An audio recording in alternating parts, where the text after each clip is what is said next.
Hi, thanks for watching our videos. I work with Recon, and one of the things that we do at Recon is we try to take complicated things and make them simpler. We try not to be oversimplified, but we want to make complicated things simpler, and we use images and visuals and metaphors and things like that, models that we can illustrate complicated things in a much clearer way so that our audience can get them faster and cement them in their minds because there are pictures up here that we can draw. And so we're going to do that. When you deal with the issue of worldview can be a very elaborate, complex topic to deal with.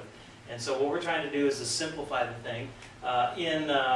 In current times, up until this time, good people in the Christian community have used images. One of them is a triangle. And it usually is a layered triangle with 3 layers to it. And it usually has as its foundational part beliefs. And then the second one is values. And the third one is behavior. And so they will have this triangle, and they say that beliefs will lead to values, and values will lead to behavior, and that is how worldviews work.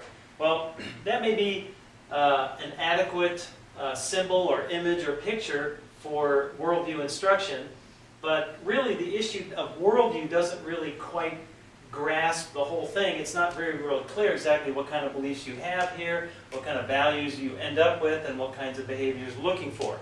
And so this has been good for as long as it's been used, but we think we can actually do a little bit better by not having a static model like this or a stagnant model, because if you take a slice off or something like this, I mean, you don't expect the triangle to change in any way. It just sits there. And so you can put this back, you can put the beliefs here, you can take off the middle section, you can take off the top section, the pointy section, but you don't expect what remains to do anything. It just sits here and it doesn't really communicate anything else. But if you choose to illustrate worldview with a dynamic model that is built in, it is a picture of something that is living, and you compare that to human beings, which are also organisms that are living, well then I think you've got a closer approximation and you'll get a more accurate picture. So in contrast to this triangle here, we're going to use this image here.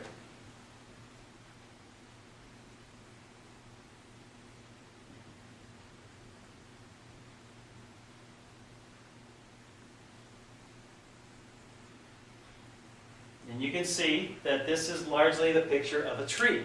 And so the tree illustrates different aspects of human nature and human beings. And so we're going to say here that the root system here represents the worldview, and we're going to expand on that in just a minute.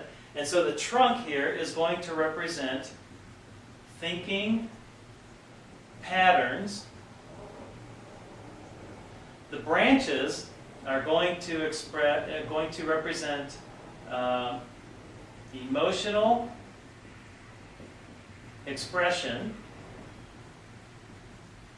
And you might remember that our triangle over here had no area for feelings or emotions. This is a really critical component of human beings and human nature. And then the trees will represent the behavior. And so we think that this is a better model, a better visual metaphor to illustrate how worldview works in human beings. Now we're going to return to the worldview level down here, the root level, and you can see that we have 3 primary roots, and they answer 3 primary questions about human nature and about our purpose in being here on planet Earth. They answer the questions, where did I come from? What am I doing here on planet Earth? And then, where am I going? And so they answer the questions of past and present and future. And so, in essence, when you answer these questions, you are really forming your identity, or at least if you're not forming it, you are coming to terms with what you believe about reality, you believe about yourself, you believe about the world that you live in. And so we can see from a biblical point of view, when we look at these things, that the root system is going to be the thing that strengthens the thinking, the trunk. The trunk is going to be the thing that upholds or strengthens the branches, and then the branches are going to be the thing that upholds and strengthens the leaves. Now, I said that this was a dynamic model. And what that means is that when you change the tree, you automatically expect things to happen on the tree. And I'll give you an example. Let us say that there is a parent or a school administrator overseeing young people, and the young person is doing something wrong. Typically, the administrator, the teacher, the parent will say, Johnny, stop doing that and start doing what they're supposed to do. So they'll give them a reminder. Well, we might ask ourselves, where does that fall? Where does that command fall? Which level of the tree are we looking at? Well, we're usually looking at the behavior because it's something that Johnny is doing. And Johnny needs to stop behaving poorly. He needs to start behaving better.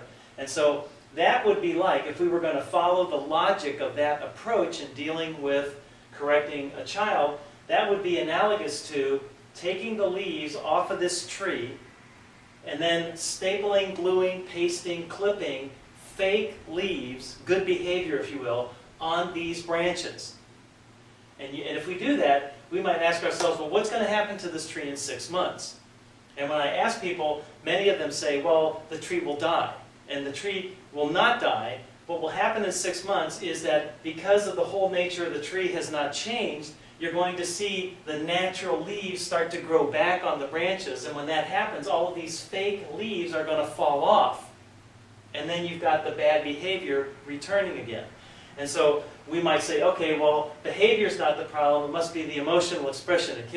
He's misbehaving because he doesn't feel well. Well, to some extent, there's some truth to that. But that's not the ultimate source of the behavior issue. And so that would be analogous to chopping the tree off from here up, and we would put fake branches and fake leaves around the tree, and then around the branches, and then we would expect the same thing to happen. After about 6 months, we're going to see natural branches starting to push the fake branches off, and eventually everything up here that's fake is going to fall to the ground. So we might think, well, we didn't go deep enough. The child must have been thinking wrong. Johnny had bad ideas in his mind. And so we have to go down here, and we have to give them new thinking and new feeling, and then we can expect to see better behavior. Well, that would be similar to chopping the tree off here at ground level and putting a fake trunk and fake branches and fake leaves, and then after a year or so, we would begin to see all this growth pushing out from the base of the stump here, and eventually there would be so much growth building up down here that all of this fake superstructure of the tree would fall to the ground, and then we would see the trunk return, the branches return, and the leaves return. Now, it's going to be a pretty ugly tree when it gets to that point, but it will happen over time. The problem is that everything that is related to the tree from the ground up is always, always, always a root issue. If you want to kill the tree, you don't cut it down to here, you kill it in this area right here. And likewise, if you want the tree to grow, you want it to prosper, you want it to have fruit, you want it to be strong and healthy, well, the issue is always right down here. It is in the worldview, it is in the identity of the root system. And so when you define your past and your present and your future correctly according to what God says, then you can expect to see thinking clear up, you can expect to see emotional expression get healthy, and when God gives you good health, emotional health, and you feel like doing what God wants you to do, then behavior is almost never, ever an issue. When you're thinking clearly, when you're feeling healthy, behavior is never an issue. It is always going to be that. So parents, school administrators, teachers, anybody who works with young people, youth pastors, they need to remember that when they see problems here, it is always going to be an issue down here that needs to be dealt with. And when we understand the tree, we understand the relationship and how the tree illustrates dynamism, life, growth, health, when we see all that working, then we understand that these factors down here are the drivers for the rest of the tree. This worldview reality is what we need to be striving for in young people as well as old people. And when we do that, then we will have a better time. We'll understand this better. We'll be better parents, teachers, administrators, young youth pastors, whatever. Those who work with young people will have a much better way to deal with young people. Thanks for watching.